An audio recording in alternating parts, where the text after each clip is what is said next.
That's pretty much become standard fare against a lot of teams. Not so much against Exileh. It's interesting, though, because he has played that champion 5 times so far in this split, and I think it has been one of his better champions as far as performances go, but will be taken off that champion. It was nerfed in the latest patch, but still definitely a good ban to throw his way. Unicorns fans in the crowd already getting riled up for their team. It's been a rough ride for these Unicorns for a little while now since, you know, apart from beating H2K, they've actually lost a lot of their games the last few weeks. They're still searching for answers here. We'll see if they're able to find a little bit more. Mundo is, of course, banned away. We saw the Taliyah taken off as well, as it's back over to UOL. Yeah, right now, Giants are just taking away the most played, the comfort champions from the solo laners of the Unicorns of Love. The Dr. Mundo, again, the WhiteKnight special, he's got 5 games on that champion as well, and this just sort of plays in to the idea that right now, blue side is just stronger than red side. On red side, you have to ban away Taliyah, Aatrox, and usually the Nocturne, but on blue side, not anymore, but on blue side, you have the flexibility to just focus down some individual players. This may give the advantage over to Giants. Trundle will be their final ban. Now, if the Nocturne doesn't get banned this time, do you recommend it for Djoko here? Well, I certainly do. I think that the Nocturne is still very strong, and especially because they banned away the Trundle over on the side of Giants, and we just saw that as a very good answer into the Nocturne. I think it might have actually forced UOL's hand a little bit to ban that one away. Okay, so for Giants, looks like the choice is going to be very quick lock-in of the Gragas. That gives them a decent bit of CC as well as, you know, we've seen a lot of the scalability of Gragas in the AP build, and something Djoko has been liking in a few of these games. And of course, can still flex up into the top lane from Ruin, so Giants don't have to give away too much information at the moment. And while I do like a pick like the Rumble for WhiteKnight, I really like the Kindred here for Kold if Unicorns want to go for that. It's his most played so far in the split. And it seems like whenever he has the opportunity to pick it up, he will lock it in. Oh, so Kold, is this going to be the pick for now? Unicorns taking a little bit of time, discussions with the team, with the coach on stage as well. Unicorns of Love. We know Kold is a very vocal member of this team. Let's see if he decides to opt for something a little bit different. He's had a lot of success on the Sejuani over the years too. This is more in the old wheelhouse, back when he called him trashy. Yeah, it's interesting though, because you look at a player like Kold, especially his recent performances on the team, and you want him on a carry, you want him on something like that Kindred. But we have heard that these teams want to diversify their playstyles. Even when you look at junglers like Memento and Kold that usually are on those carries, you still have to be able to play something like the Sejuani. And right now, Unicorns are setting up for more of a team fight with the Rumble on top of that. Well, the Rumble will have to contend with Ruin's Gnar up in the top lane, so now we know that it's not going to be the Gragas flexed. It's more of a Djoko champion anyways, but let's see if Giants want to match some of that team fighting pressure. If Betsy picks up a very quick Orianna here in the mid lane. Yeah, I really like the start here from Giants, especially that Gnar pick that, talk a lot about the LCK, has been popping up a whole lot more frequently. Wit's End actually been very popular on the champion, specifically into AP matchups like the Rumble. Will turn into a beast of a split pusher later on into the game, and Giants can try to toy around with the Unicorns a little bit by splitting up the map. And for Exileh, going for a signature kind of champion, the Assassins has always been something he's liked to play. So the Yasuo gets locked in. He's had his hands on it once this split already, and we enter ban phase 2. I think this Yasuo is a little bit of a double win here for the Unicorns of Love as well. Not only is Exileh very proficient on the champion, one trick back in the day, all that good stuff, but also, if you want to send him into a side lane against Ruin's Gnar later on into the match, that is a fantastic matchup for the Yasuo and can try to shut down potentially one of those win conditions here for Giants. Yeah, as always for Exileh, it always seems like his biggest enemy is himself. Like, he's actually not been able to find a win on this Yasuo so far. 0-3 is the record I'm getting from stats in my ear. And it's not necessarily that he doesn't have the skills, it's when he doesn't know when to not go in. Yeah, and All-Star would have been a champion that the Unicorns could have picked up to tell him when to go in. You get a 5-man knockup, he presses R, and that's probably a good time to do it. I do expect Giants to continue with some of these CC displacement support bans. Something like a Pyke perhaps has been a champion that Totoro has been very, very strong on when he's been given the chance, and would be another one of those specific target bans just because you know he loves to play that champion. For Unicorns, they focus more bottom side. We see the Rakan banned away also had followed with the Lucian, a Steeelback favorite. I think it's got to be the Pyke here. Could get away with something like a Braum perhaps if you want to try and limit a bit of the team fighting on the side of Unicorns of Love. Another one of those knockups here for Exileh, but Regardless, there will be champions left for Unicorns. Okay, so Totoro probably going to be on that Brahmin. Now it goes back over to them for the next 20 seconds to try and get a lock, and we're still looking for an AD carry. And we just heard you talk about some Hella Blades, but it looks like he's going to actually take the Ezreal away. Boring. Neon back on the Ezreal, not playing Hella Blades, you know. Just not what we want to see, but still, it is a champion that he did look pretty good on back in his first week, his debut week in the LCS. Neon came in and performed very, very well for a rookie. The last few weeks, though, have been a different story for both him and the rest of the Unicorns of Love as they've been struggling to pick up wins. All right, so on the Giant side, Steeelback, he's had a couple of ups and downs himself, but he's going to have some very superior range on Neon to start this game off on the Varus. Steeelback sticking with his tried and true. The other player behind Sama to just keep playing those marksmen in the bottom lane. He doesn't want to change anything up, and of course, that is a champion that can dish out some pretty mean damage later on in the match. I will add in a little bit of protection. The Tahm Kench comes out for Sir Nukes a lot. I do like this kind of champion for him. Unfortunately for Sir Nukes, what a lot of people will remember is how fast he got blown up on Zyra. But that's just health bars, man. Yeah, you don't get instantly one shot, especially because they also banned away the Zoe first. Maybe some bad memories. Yeah, flashbacks to the game against Caps. Well, you need a little bit more tankiness, right? Like you have the Gnar, it's a situational tank. You added in here the Tahm Kench, and it's still a pretty beastly team fight. Yeah, and it's also some good protection against the pick potential that Unicorns are bringing, of course, with that Sejuani, the Morgana as well for Totoro, another one of those champions he has liked to play so far in this split, and will give a little bit more presence here for the Unicorns of Love's duo in the bottom side. Okay, so now that we've got everything locked in, I've had a burning question I wanted to ask you about, especially this Giants composition, Ender. When I see a Gragas and an Orianna together, my brain goes, wait a minute, doesn't that do the opposite of what you want? That's what your brain tells you, but these players are very coordinated when working together. You get that big body slam. That's what sets up for the Shockwave. Shockwave puts them all together. Then you throw down the cast. Maybe, you know, have Gnar slam them all into the wall too. There's so much AoE and combos here on the side of Giants that if they're able to execute properly in these fights, it's going to be pretty deadly. Well, and Giants have been able to find some pretty epic fights of late. It's just putting the game away seems to be the difficulty. We saw what happened yesterday against Team Vitality. They had actually turned the game in their favor, but it wasn't quite enough. They'll certainly be looking to correct from past mistakes. But you can say the same thing from the Unicorns of Love. Every game is going to matter here. These teams need a win to stay relevant in the playoff race. The Unicorns of Love came into the split looking strong, picked up a few wins early on in the weeks. Everyone was talking about how they were scrim gods, picking up wins, playing out of their minds, but it never really translated to a successful performance on stage apart from those 3 games they picked up early on. Now, in that race, that push towards playoffs on the second half of this split, you have to win against the teams next to you in the standings. Certainly do. Those are the ones that are the most winnable, if you think about it. Of course, sitting down there in the bottom, there's a big separation, right? You've got Splice there at 5 wins comparatively. Giants and Unicorns still only sitting at 3. But the team's still here to support them. That's going to count for a lot. Unicorns always one of the more beloved teams in the EU LCS through all of their trials and tribulations. We'll see if they can live up to the legacy they have for themselves up against Giants here today in EU LCS Week 7. How can you not be a fan of the Unicorns of Love with a name like that? It was fun. When they first came into the league, man, everyone kind of raised some eyebrows. Like, wait a minute, hey, what's going on here? But they also came in after beating TSM with a Twisted Fate in the jungle, playing the pre-reworked Poppy as well. Also, by the way, it's week 6. Everyone, I remember what week it is. I just completely brain farted. As in the game, also paused. Yeah. Well, right before the pause, we saw Djoko actually skill the body slam and bump over the wall, and Totoro doesn't realize what's going on. There's very likely going to be a collapse coming soon as 4 members of Giants are positioned around that support. Because that's going to build a lot of tension right now as we're in the pause game. It looks like issues relating to something going on with Unicorns 11 Kold on stage talking to league officials. In the meantime, we'll see what the issue is if it persists for a little while. But let's talk a little more about our compositions. Oh, compositions. All right, let's talk about those compositions. I want to talk about win conditions, man. Yeah. Important things. Let's keep it focused here. It's interesting. Wait, hold on a second. I'm going to have to bring it back because we actually are going to go back into game, Ender. You got to save your analysis now. I wanted to talk about the win conditions. You got me so hyped for it, Pyra. Save it. You got to save it, man. It's okay. Let's talk about that level 1 that's probably going to happen. Get him, Djoko. He's right there. They just saw Totoro.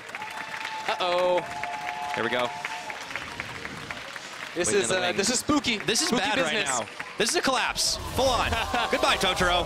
We knew you well. Good flash over the wall. Exile's there. Actually not going to find him. He did skill up the Black Shield at level 1, though, so that is a little bit unfortunate. How did he get in that situation? Well, he walked into a bush, and then Djoko jumped over a wall, and then somehow this giant Gragas just came at him from behind. Okay. Well, that's a little rough for Totoro to start things off, but no more shenanigans after that. Junglers, of course, both starting respectively topside jungle, blue and red buff. So we talked a little bit about this Morgana and how it was supposed to actually be a little advantageous here for Unicorns in the laning phase. The pool, very good poke tool, can help Ezreal get an early shove off, but when Ezreal has to go by himself into lane against the range of Varus and the Tahm Kench, you usually don't get that shove, and especially because Totoro has the no Dark Binding, actually has the Black Shield, it's going to be especially punishing now for this actual 2 versus 2. So this is going to be a little bit of an unfortunate start for Neon and Totoro, but let's talk again about where these teams are in the standings right now. I mentioned it, 3 and 8 currently sitting at the record, and this is why it's even more important than it was for our last matchup to get every single win, because you are knocking on the door of playoffs if you can do it. Yeah, I mean, you're tied in 8th place, but you're only 2 games down behind from 7. Few more and to go, and you actually get into that 6th place spot, and it's so important too. Kold pointed out it is do or die time today if they want to keep the playoff dream alive, because I really don't think you make playoffs if you lose against the other 8th place team. That dream is still possible mathematically, but very, very unlikely. Yeah, the schedule doesn't get any easier from here on out, so this game is probably almost more important than a lot of the rest of them that are upcoming for both Giants and the Unicorns of Love. And it could be all down to inches, that early start. If Neon and Totoro find, an early Djoko in their face down in the bot side, that could change a lot of things. Gragas, of course, he doesn't do as much damage early on, but he can still get the ganks off. Yeah, and Djoko's actually going to have control over both Scuttle Crabs here. Walk straight through that mid lane, hit level 3, and should limit the playmaking potential of Kold here early on. And I was a little surprised to see the Sejuani selected so early in the draft, because on 8-14 there was a nerf to it. The CC duration on that Glacial Prison was reduced to 1.5 seconds from 2 seconds. So that lockdown on individual members is pretty significantly reduced on this patch, but still Kold feels like it's a champion he can have a big impact on. We'll see if he's able to do it just outside the Scuttle Crab vision. I don't know if anyone expects the early Sejuani gank. Level 3. Steeelbacks or nuke slot not going too far forward just yet. Let's see if he goes around the side. It's really hard to get a gank onto a Tahm Kench. You almost have to focus him down. No binding. Yeah.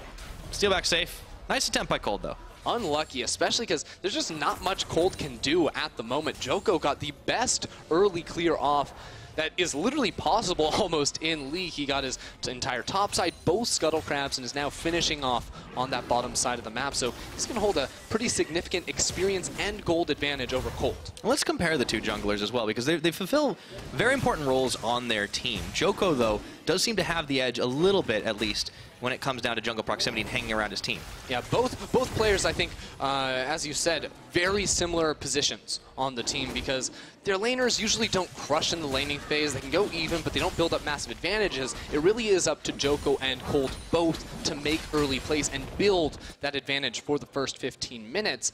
After then, though, I think is where the team sort of split up their styles just a little bit, because they have found some successful early games, but they both struggle to close it out and transition those big leads that they are able to get into actual wins. The difference for me is that Giants play like they almost don't have an advantage. They really slow things down. They don't, make any risky plays, whereas Unicorns, they're the team that'll take that lead and try to tower dive you, and sometimes that can bite them in the back. Yeah, we saw the Giants' tendency yesterday, actually, when they were up on Vitality. They were the ones that were reacting to some of these fights that Vitality were throwing at, and no one is going to be expected to be aggressive against Vitality comparatively, but speaking of aggressive, Exileh going in looking for Betsy, and we're back up to the top. It looks like Ruin might actually be in trouble. He's got Flash and Hop, but he gets interrupted on one, and he's out with the second. That was a really nice interrupt there from Kold. Obviously stopping the second bounce there on Ruin's side, and now with that Gnar not having a flash, it's going to be a lot more difficult to actually press forward and shove an advantage in that top lane, while Exileh just doesn't even care. He's buying time now for Kold to come on the flank. All right. Gets spotted by the ward, though. Djoko and Betsy are wise to this. No mana on Betsy anyway, so he wouldn't be able to get a whole lot done. And he hits the level 6 mark first, so if he'd had the mana to work with, well, that's when you start to see the big shockwaves.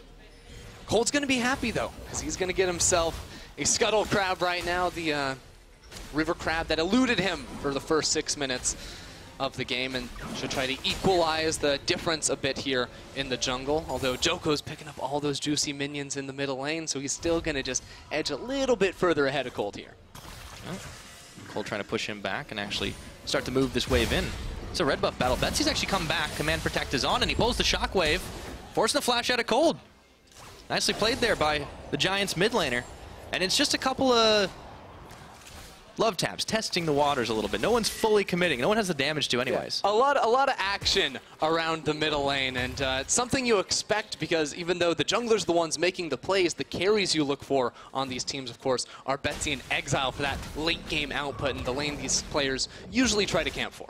But of course, Exileh is the one that doesn't really care what type of time of the game is. He just wants to go in and make the play anyways. Betsy pushing the wave in. Exileh still on half of his health bar as well. But still, junglers continue to maintain presence in the mid. Djoko a little bit more here than Kold, and he's going to have to be careful. He has level 6, he has last breath, but he dashes in, dashes closer. Totoro's at his back, he goes forward, straight into the Gragas belly bop, and Exileh knows he has to burn that flash to try and get out of harm's way. He barely makes it. Oh my, the shield passive there from the Yasuo came back at the very last second in the mid lane. Very aggressive stuff out of Exileh, but as far as summoner spells are concerned, Unicorns come out slightly ahead. Yeah.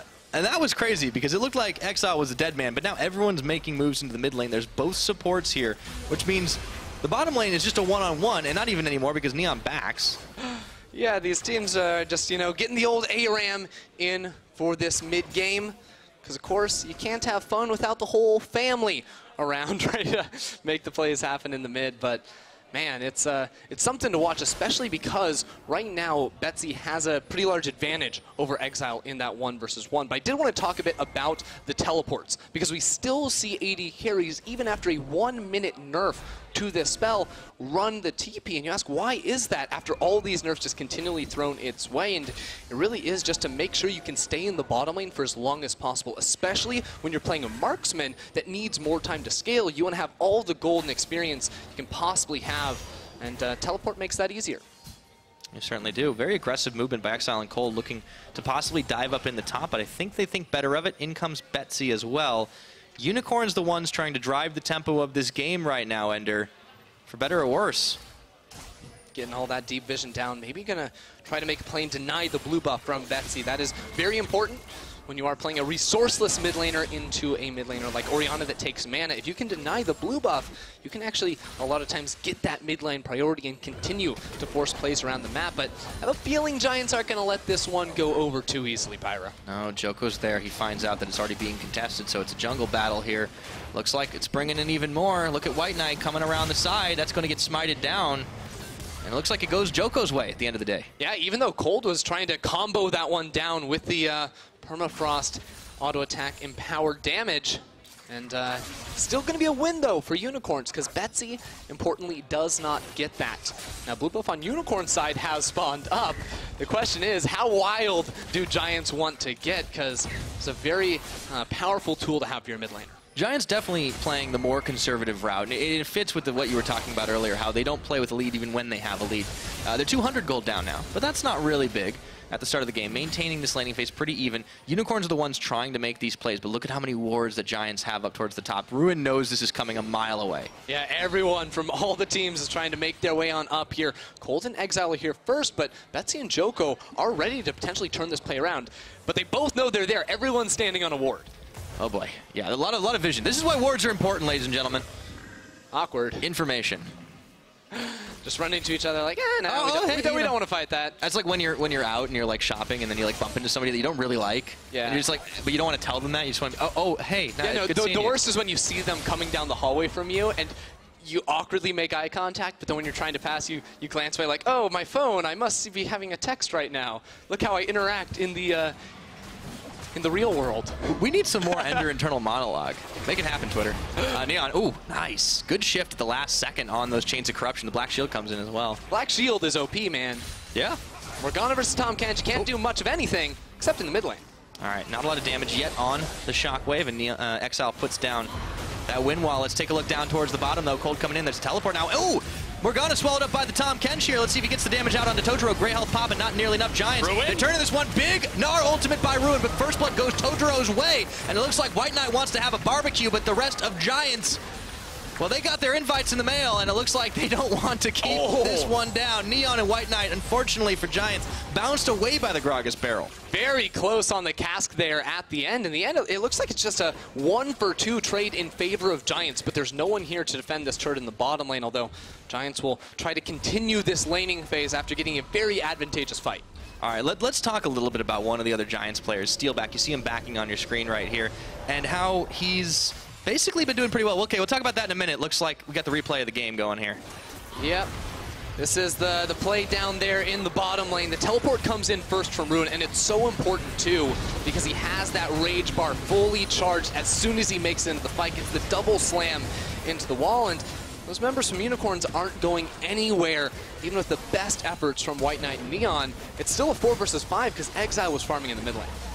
Absolutely right, and they could have had a little bit more than that. So here's what I want to talk about before the replay. Steeelback, even in the Lost versus Vitality, he actually stepped up pretty big, and I want to give this guy credit because he's been honestly not impressing throughout the split, but yesterday's performance, even in a loss, was something to give hope. He has had a couple of good performances, and this is a player that has typically not been on the highest end of the tier list for a lot of people, a lot of analysts, but it is important to note that there is a little bit of inconsistency. He sometimes finds those breakout wins, and especially when his team can play around him, and you saw that kill participation too, it can be what is going on, Djoko? I don't know. The Giants are talking to league officials on stage as we have this other pause going, but don't let it interrupt your point, because I think you're absolutely right. Steeelback, he doesn't always have these breakout performances. The meta's definitely been something that I think has gotten inside his head, or at least inside of his champion pool. But he has come up with a couple of monster games, and it harks back to another history lesson for you, Ender. The 2015 Fnatic Steeelback, when this guy first hit the LCS right before MSI, actually was a pretty big standout player. Yeah, it's the arc of Steeelback. I believe he had a stint over in NA as well. There's a pretty long arc, man. It goes up, it goes down, it weaves around a little bit. NA, I don't know what that was. That was like a pit stop or something. That's like season 3 when your main character goes through a little phase and learns some has some epiphany, and then comes back even stronger. Yeah, comes back home, realizes where it really counts, where it really matters. You do know your anime archetypes, my friend. I'll give you that. That's EU, baby. Yeah, that is EU, in fact. It looks like we'll be getting back into game, so pause resolved. Didn't get quite word on the issue there, but it was a quick one. So let's take stock of where we are. After that play, the Giants coming out a little bit ahead here. They do find themselves at almost a dead even gold game, but it looks like that could change. Exileh going aggressive once again, gets the last breath, and they combo it up, but Betsy immediately pulls the flash cleanse, and he's out of there. These junglers just will not leave these two mid laners alone. No one is going to give them any room to breathe, but I really like the timings at which Kold is making these ganks happen, because you'll notice the last few times he's been here, it's been right as a Scuttle Crab is spawning. He gets mid lane priority, burns a Summoner spell or 2 off of Betsy, and then is able to go back, get that Scuttle Crab, and maintain closeness here against Djoko, who had that fantastic early pathing. Yes, indeed. So things are even, not just in the gold game total, but I think across the board at this point. The big difference maker could be Kold and Exileh trying to take down the Rift Herald, but there's a ward they're sitting on. There has been so much vision up to this top side for both teams. Djoko calling for help. Will they get there in time to try and contest? That's a lot of damage between Kold and Exileh on the Rift Herald. Giants slow to respond. Yeah, there is a teleport on Steeelback, though, so Unicorns, they're in trouble. Want the fight. Here comes Ruin. Gnar, he throws the boulder, not going to be nearly enough damage. The Rift Herald's even getting in as he gets a little bored of things right at this point. And that barrel, big whiff there by Djoko. Ruin gets knocked up. Nobody dies here today. It's a yikes for me.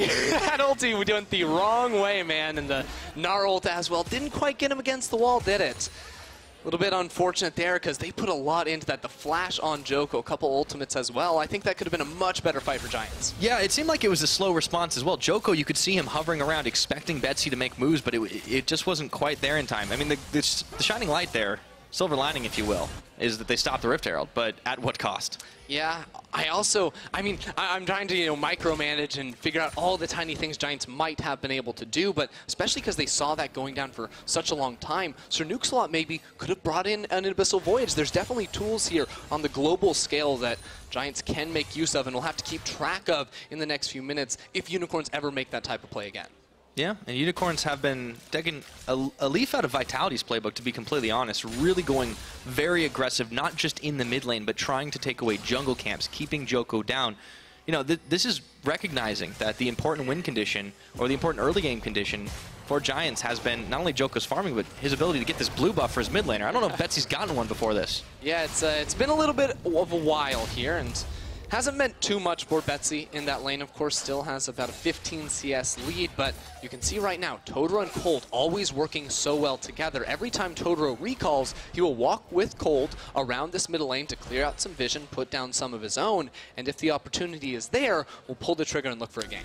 And credit to Neon as well, because not only for a new player, but also up against Steeelback, who we were just praising a moment ago, to really keep pace with that, and to keep even. This is why they like the Ezreal pick. It allows him to play relatively safe. Of course, he's going to lose out on the range game to Steeelback, but he's still able to get the farm in, and that's what matters. Yep, he is doing fine. Neon, of course, a player that can do without a lot of resources as Giants look for a play mid. Looking for the kill onto Exileh. He escapes through the brush, and Kold tags back in, looks for Nuke Slot. There we go, the combo! WhiteKnight, he puts on the equalizer, and Sir Nuke Slot is left alone, but meanwhile, Steeelback 1v1s Neon down bot. How in the world did that happen?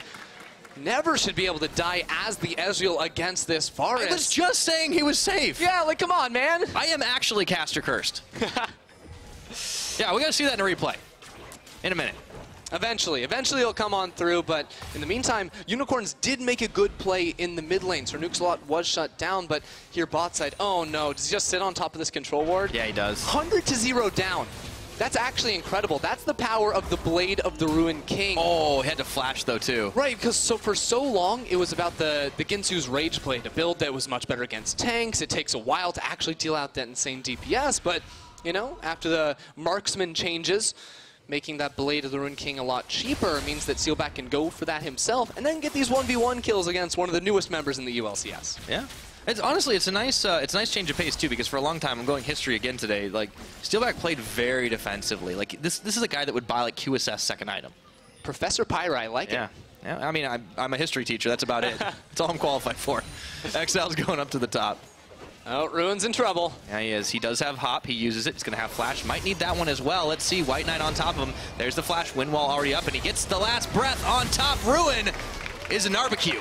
That's especially tough because I think they saw Kold on the bottom side of the map as well. Ruin's like, hey, I can push on forward. That's going to be totally fine. But how did I get ganked? That was a mid laner, not a jungler. Let's press that pause button and figure it out. Gray screen bug, guys. It's a real thing, and a little. It's actually Ruin with yeah. With the issue. I mean, you're the prophet in this game apparently, but well. I also just used to be a referee, so I know when a referee stands behind a player, that's the player with the problem. Is that what's going on? It's magic. I always wondered. Well, we'll get the nature of the pause in just a moment, seeing as how that's going on. But taking stock of things once again, like there have been a lot of little trades back and forth.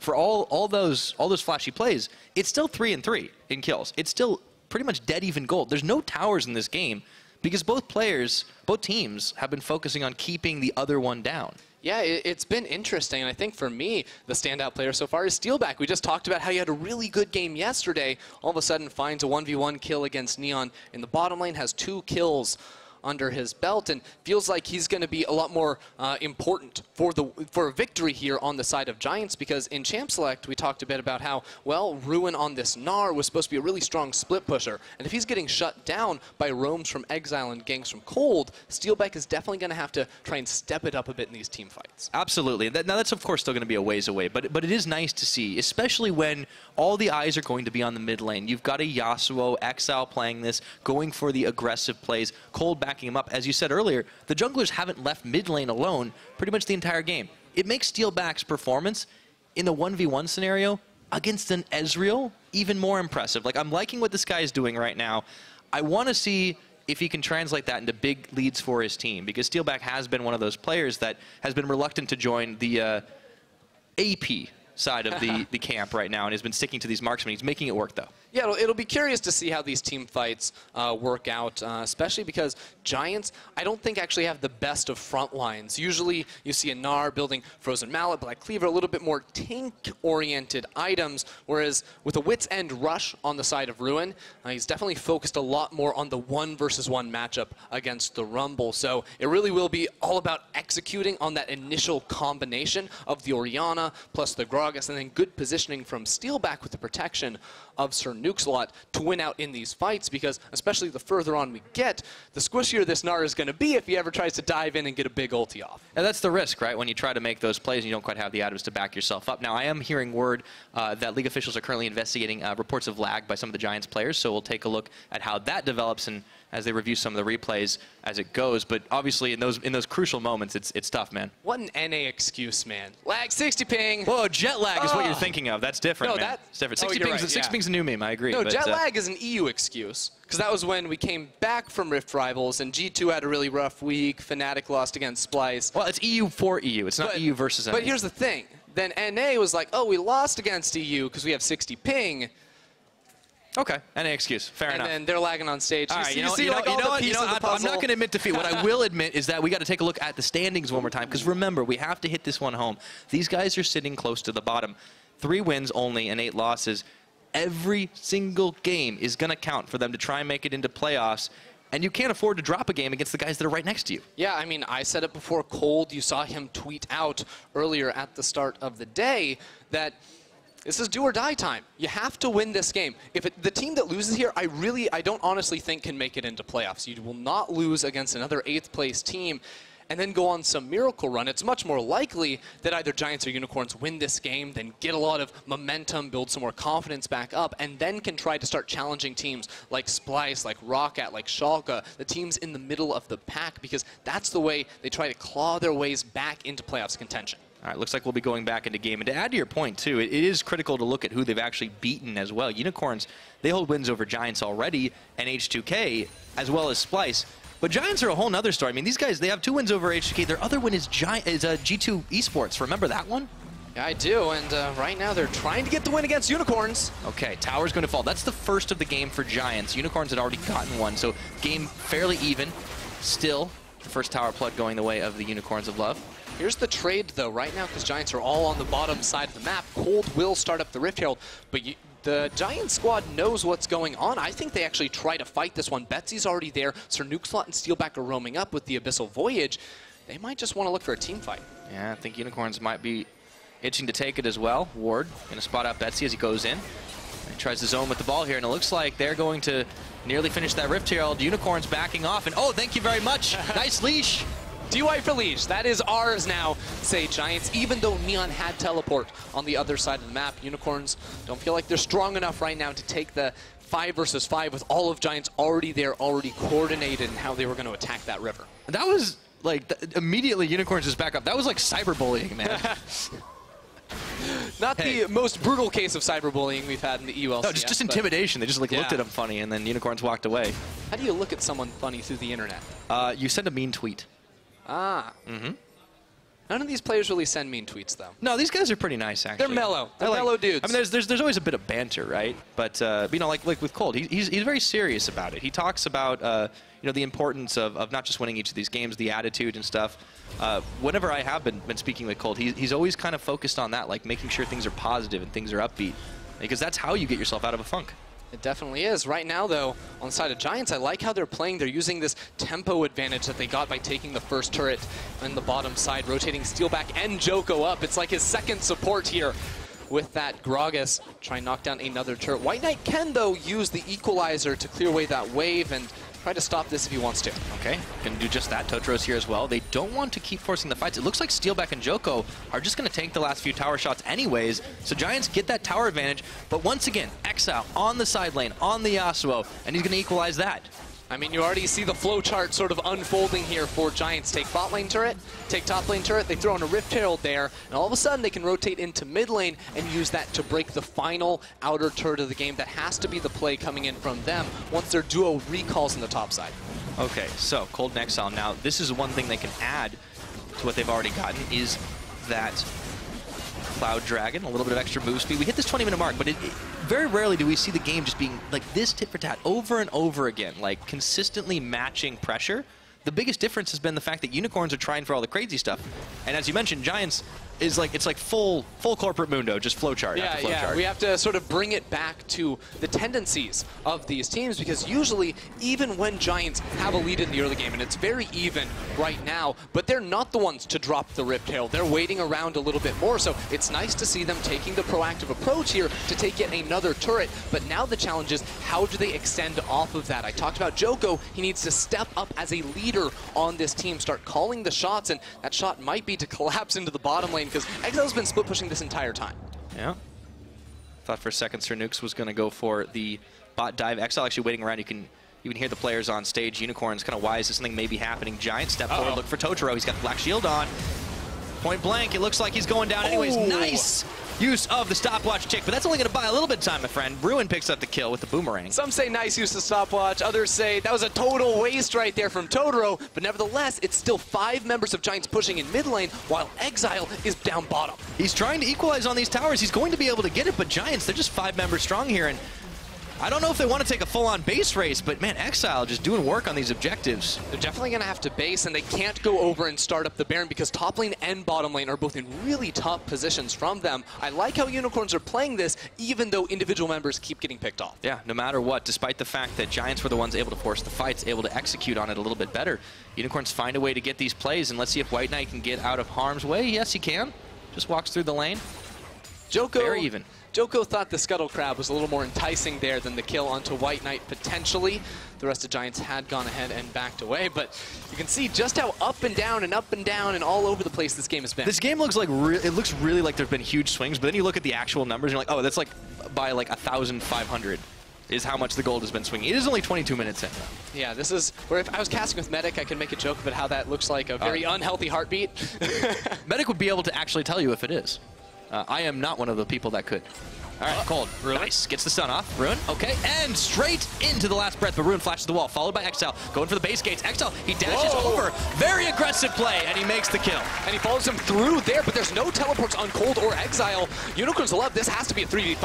All right, looks like it's going to be 4 members of Giants Gaming inside the Baron pit. Totoro, WhiteKnight trying to stop this True Shot barrage, and the Equalizer comes and tries to force him up. Look at what's going on with Exileh. He's taking the tower in the base. And the Equalizer disengages Giants off of the Baron. That is going to be 1 turret for Unicorns in the bottom side, and now the rest of their team is pushing through the mid lane. I'm loving the creative play out of Unicorns. I love Exileh decides to not push his luck on this one. He takes the tower, and Unicorns get mid as well. This is where the gold game starts to go in the favor of UOL.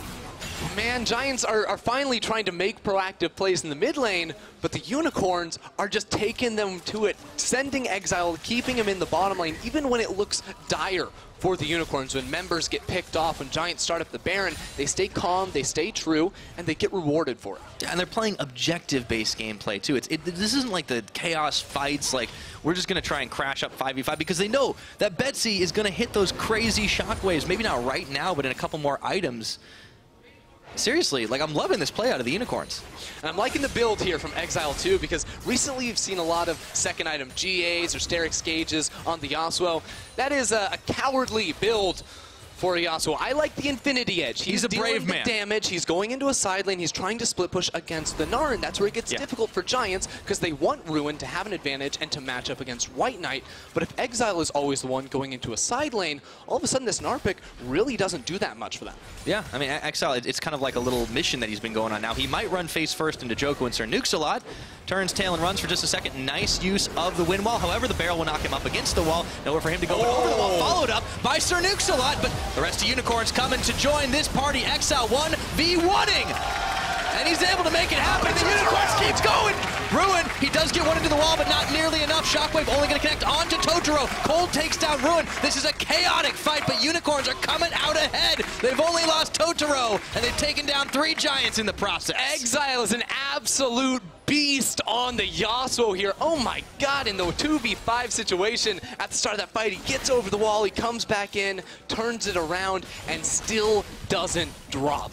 That was fantastic. That was actually sick. I was like mouth agape for a second. What is going to happen? And Exileh pulls it off. Well, because at the start I'm like, oh no, he used the wind wall on the first barrel from Gragas that leaves him exposed to the cast. Then he just casually sidesteps it, doesn't get hit, and then Samux tried his best but Exileh used him to go through the wall. All right, we're going to go ahead and take a look at that again. Man. That replay is brought to you by Acer Predator. There's so many things to look at. That's why I sort of broke down a bit at the start, because, again, it's 3 members of Giants against just the 2 of Unicorns. And you just watch Exileh through all this. Sidesteps the first one, jumps through the wall, but then doesn't get spit back over by Nukeslot. That is absolutely key.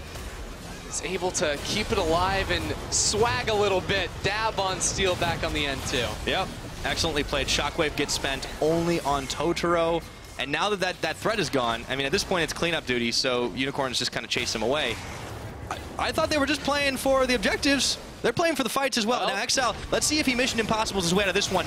Stops the Varus ultimate with the wind wall, but there's nowhere for him to go. Shut down. So Steeelback gets very quick revenge. Yeah, that is a 675 bonus gold off of the bounty that Steeelback just picked up too. So while we were just praising Exileh a whole bunch, Giants say, you know what? It didn't work out the first time we tried to get Exileh, but we're not going to stop there. We go back one more, and now we'll get the massive payoff. Yeah, no kidding. And it goes to the pocket of Steeelback as well. So now Giants feeling a little more swagger in their step with 24 seconds left on Exileh's respawn. They're starting up this Baron in full sight and range of the Unicorns of Love. It's going down relatively fast here. Let's see if the Unicorns collapse is going to be enough in a 5v4. Equalizer thrown down. Maybe not in the most optimal position. They do get a stun off onto Sir Nukes a lot, and WhiteKnight still charge rolling Ruin. Djoko very low. He might need to smite a little early for the health, but he doesn't want to do that. It would be very risky as he knocks away Kold just in the nick of time. Giants hit and run, smash and grab, whatever you want to call it. They get the hell out of dodge. Let's see if they can keep making their escape. Djoko flashes to avoid the follow-up damage. Very close right there. Giants get away with murder. I like what I'm seeing, though. I'm feeling a lot more confident about this Giants roster. They are finally taking command. This has to be Djoko calling the shots in the mid-game to make those types of plays, and it was his cast, too, that made that Baron go his way. Yeah. Giants, you know, honestly, the 3-8 doesn't necessarily reflect the way this team has been playing. I thought it was such a close affair with Vitality yesterday that they just dropped at the very end. Just unfortunate fights for them. But Giants really executing well despite being behind in the gold game, despite Unicorns finding angles to attack them, to take down these towers right under their noses. Now they've got the Baron buff to work with. Let's see what they can do with it. That has to be the question. It's always the question with Giants, too, because, again, it's hard to send Ruin into a side lane against Exileh, and even more important that they don't get caught out in their own jungle, because Unicorns are more than happy to start up a fight, because there's no turrets down in this bottom lane to protect Giants. Pretty easy. Of course, you don't want to over-push yourself, too, because you might find yourself on the wrong end of a shockwave. Meanwhile, up top, so Ruin, he's the one getting the split push on this Gnar. Big old wave of minions. There's no way that this is going to get contested, because all of the Unicorns of Love were busy in the mid, busy in the bot. And it looks like that's going to mean Giants can start bringing this gold back. And wouldn't you know it, Ender, 28 minutes later, we're right back with an even game. This is actually just incredible, because I was almost sure that one of these teams would blow up in the early game. Much more crazy playmaking out of Djoko and Kold, but instead they both sort of faced off, stared each other down. We only saw a few ganks actually result in a kill at the start, but now Giants have to keep using the Baron buff. They have a minute and a half left on that bonus, and try to crack open an inhibitor, but of course that's going to be very difficult because there's still an outer turret left they have to work their way through. Starting for it, Djoko looking for the flank, not going to find it. Meanwhile, Exileh gets chunked a little bit, but here comes the Tahm Kench. Sir Nukeslot bringing up the rear once again as Djoko finds Kold. Barrel comes out. No, the black shield was on him. So he spends that, doesn't get anything out of it. However, there's still a couple of minions. Let's see if Giants can find enough chip damage on this turret and force Unicorns of Love back. It looks like the answer is yes. Well, Exileh, he had to walk all the way back into the fountain, so only now is he going to be returning into this fight, and Unicorns can look for a turn. Oh, see, Kold, oh, he's got the stun off, but it's only onto the Tahm Kench shockwave pulling into, that could be the turn! Oh! A big Gnar from Ruin, and Giants right inside the Unicorns base. Redemption, I don't think so. Neon does find the Gnar, and Unicorns will turn them back. That's low health bars on the Giant side, and no more ultimates to work with. Kold still chasing them down, but can they make the great escape? Looks like the answer is yes. That was, I can't believe that was a 1-for-1. Just centimeters away from Unicorns, completely turning around the landscape of that fight. One Q landing from Neon, giving him the movement speed he needed.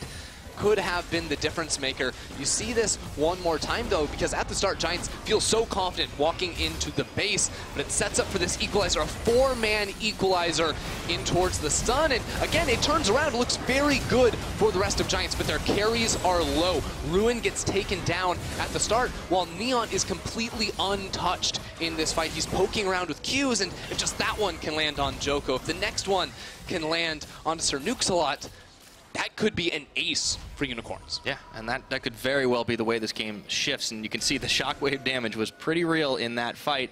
Steeelback actually danced a little bit around the outside of that one, didn't get nearly as much damage done as you would have wanted him. And that's kind of the tendency we were hoping to not see out of this guy. Yeah, that's sort of typical Steeelback fashion where he doesn't want to risk losing his life, so he doesn't quite get all that same DPS off that you see out of other players, and especially now that he has the Ginsus on top of the Runaan's Hurricane and some protection with that Quicksilver Sash. He needs to be up a little bit closer, getting those autos down. Speaking of closer, I think it was a little too close for Sernuksalot. Now WhiteKnight looking to get another barbecue going here in this jungle. WhiteKnight's not quite going down, but the big barrel comes in, and now Unicorn still the stronger team. Late teleport out of Ruin. He cancels it as the fight is already lost, and Exileh comes up with a double kill. For the last 5 minutes, Unicorns have just been running around as a 5-man unit and forcing skirmishes inside the jungle. Now, even though they might not have a Baron buff, there's no wave clear left on the side of Giants, and they might actually be able to be the ones that get themselves an inhibitor without that bonus. Might just be the case. Not the hugest minion wave in the world, but as you said, not really any wave clear to contend with. Djoko and Ruin have to give this one up, keeping themselves healthy with the redemption courtesy of Totoro. That will be the inhibitor taken down in the mid. Unicorns, they're not done yet. There was an open one down here from Exileh's work earlier. This is going to be a 2-and-hip swing. That push in the bottom lane when Giants weren't able to take down the Baron comes back to haunt them once again, and with just 2 minutes before that next Baron spawns onto the map, the pressure that the Unicorns of Love will have because of the 2 waves of super minions crashing into the Giants' base is going to be so difficult to deal with. Yeah, we're starting to get to that point where people are maxing out on a lot of their items. It's still 1 or 2 slots left and available. Here's the gold graph. As it has grown up a little bit, it has gone very much in favor of the Unicorns, but there was Giants bringing it back for a while. Still, the game balances a bit on a knife's edge. What can Giants do? Well, here's the thing. Even though there's a lot of red in that last half of the graph, it's still only a 2,000 lead here for the Unicorns of Love. Team fights, and the game is most certainly still winnable and still very, very close. Any mistakes made by players will cost them greatly, but it's very hard now because Giants, their carries, Betsy and Steeelback don't have flashes, and that is absolutely devastating against the impact of a WhiteKnight equalizer. Well, this is where Steeelback's QSS will certainly come in handy if he ends up needing it. Let's see if his 3-item Varus will be enough damage as well. Giants actually might need to retreat a little bit to their own base. Sernuksalot's going to take an Abyssal Voyage back to the relative safety of tower as Djoko walks it out. Next objective on the horizon, though, Ender, Baron once again. 44 seconds until that respawns. Right now, Betsy and Exileh both are going to be entering this fight so incredibly strong. Betsy now has the Rabadon's Death Gap to give him a whole heck of a lot of AP, while Exileh working towards that Bloodthirster. It's going to be very difficult to take him down in these fights unless he makes a mistake, and that's something that is very easy to do on a Yasuo. He has to be executing at 110% in these engagements. It all comes back to the way the teams want to play. The mid laners are so crucial for these late game fights, and talked about how Giants tend to have, a little bit of longer games sometimes, and of course Unicorns of Love have had some rough games as of late, but this is just such an improvement right here. Yes, these two teams are closer to the bottom of the standings, but they're both fighting their damnedest for these playoff positions, and this is the game that you must win. And you're going to see Djoko continuing to step on forward here because he almost has to look for an engagement. The minion waves are going to be very difficult. Thankfully for Giants, they have teleport, but there might just be a fight. Sernuksalot, okay, backing away. That wasn't the target they wanted. Exileh, not going to find Djoko with the Hurricane, but it was enough to scare them off. Baron's now live on the map. Unicorns immediately turning for it. Do they dare to bait this? With 2 inhibitors down, Giants might have to force a fight and lose more of their base. I think they can start it up, but that is a fantastic ward from Sernuksalot. So many teams miss this one. The rest of the Giants can get into this fight. They know what's going on.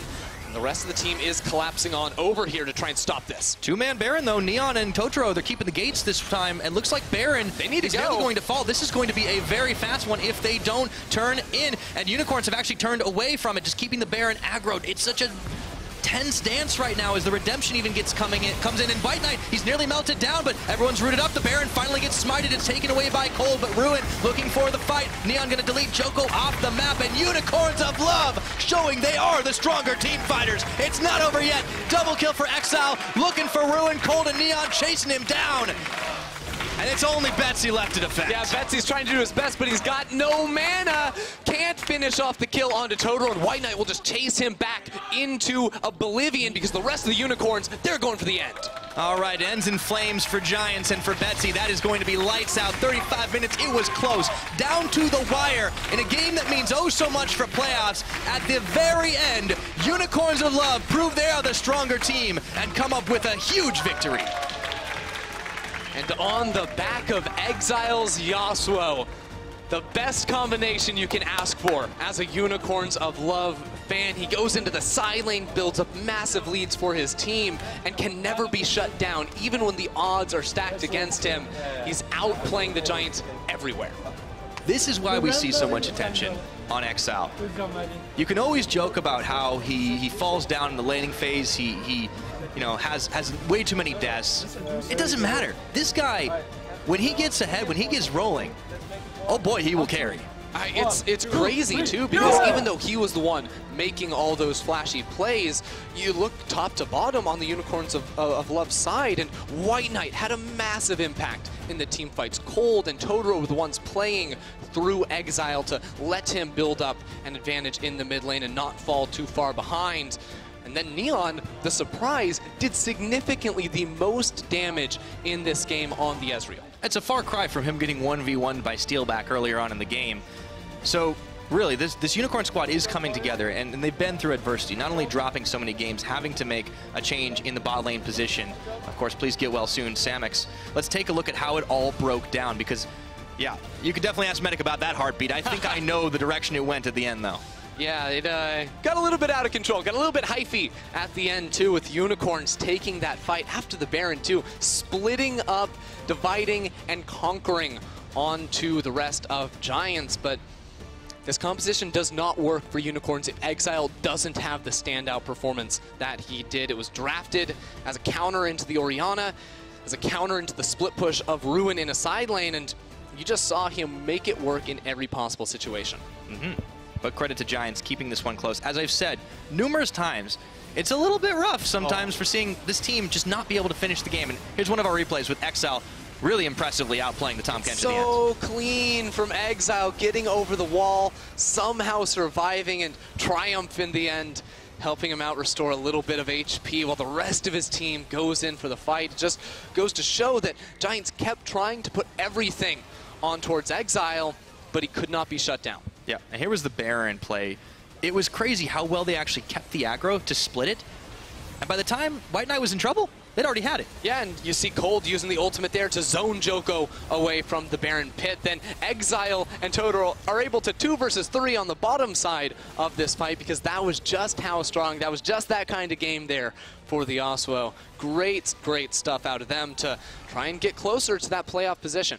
Only a couple of games back from some of the guys right in front of them. Of course, Splice is a team that Unicorns have already beat once. Remember, tiebreakers are going to start coming into effect very soon. Now they just got to keep doing it. Make it rinse, repeat, get those wins again, because it's the middle of the pack teams that they have to be able to overcome in order to leap up into the 6th or even higher position in the standings. Absolutely. Now be sure to get your vote for the player of the game at lolesports on Twitter. We've limited the options down just to 3. It's Exileh, WhiteKnight, and Kold. We don't see WhiteKnight in that category all too often, but I think he absolutely deserved it. I mean, player of the game, he deserved standout player. I'm gonna say standout player, but yeah. we all know who really did the carrying. Whoever Twitter picks, that's who we know. Now we're gonna go ahead and head over to Lo, who's standing by with the Unicorns of Love's jungler. Thanks, Pyra, and thanks, Kold, for joining me. Wow. Well, congratulations. Thank you. You must be pretty relieved right now, right? Yeah, I mean, yeah, relieved is definitely the word. If we didn't win today, I didn't really have much hopes for reaching playoffs. So this win was like, I tweeted out earlier, this is really do or die time, and this is really it. You know, like if we didn't win today, then bye to the season. So it meant so much. Yeah, but here the playoff dream keeps alive. But I'm wondering, you had multiple pauses during the game. So how is it for you to have so long pauses in such a in an important game? I mean, the pauses are whatever, honestly. For me, it was actually pretty helpful, because then I could press tab and just take an overlook and see what is happening on the map and what I should do more and focus more on actually making the correct calls. So I don't know if that was the plan, you know. I didn't make the pauses, but it was pretty good for me. And you lacked consistency through the split, and even though in this game, so now that the playoff dream is still alive, how will you keep this consistency to make it out the regular season? I mean, right now, everyone can see we are struggling. Like, when we play against the top teams, we just get demolished in 20 minutes. And when you leave the stage after those kind of games, it's really like an empty feeling, because it was not like a close game where you felt competitive and then you lost because of a bad call or bad play, stuff like this, but we just get like absolutely destroyed, you know? And that just cannot happen, really, if we want to be a team that can go to playoffs. So even though this win was nice, we have so many things that we need to fix in the next couple of weeks if we want to actually reach playoffs. And that is our goal. And as long as there's like a tiny hope that we can reach playoffs, we will keep trying our hardest for it. Yeah, that's good to know. Well, congrats on this one, and good luck for the upcoming weeks. Now, this time we will take a short break, and we will come back right after with the Physio and Orianna on the desk.